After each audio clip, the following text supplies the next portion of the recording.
হয়তো তুমি এখন আর আমার খোঁজ রাখো না, হয়তো আমার নামটাও তোমার জীবনে আজ অপ্রয়োজনীয়, তবুও একটা অনুরোধ রেখে গেলাম, আমাকে মনে রেখো।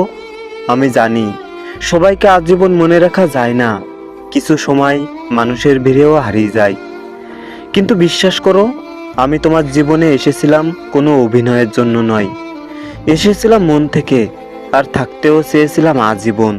তোমার সঙ্গে কাটানো দিনগুলো আমার কাছে এখনো একটা অসম্পূর্ণ চিঠির মতো। শেষ লাইনটা লেখা হয়নি, তবুও প্রতিটা শব্দে তোমার নাম জড়িয়ে আছে। যদি কোনোদিন ক্লান্ত হয়ে পড়ো, যদি সবকিছু হঠাৎ অর্থহীন মনে হয়, তখন শুধু এটুকু মনে রেখো, কেউ একজন ছিল যে তোমার হাসির জন্য নিজের কষ্ট লুকিয়ে রেখেছিল। আমি কিছু চাই না, ফিরে আসার কথাও বলছি না, শুধু চাই ভুলে যেও না সম্পূর্ণভাবে। এই বিশাল পৃথিবীতে একটা মন ছিল যে তোমাকেই নিজের শেষ ঠিকানা ভেবেছিল। সব শেষে শুধু এটুকুই বলি, অনেক কিছুর পরেও আমাকে মনে রেখো।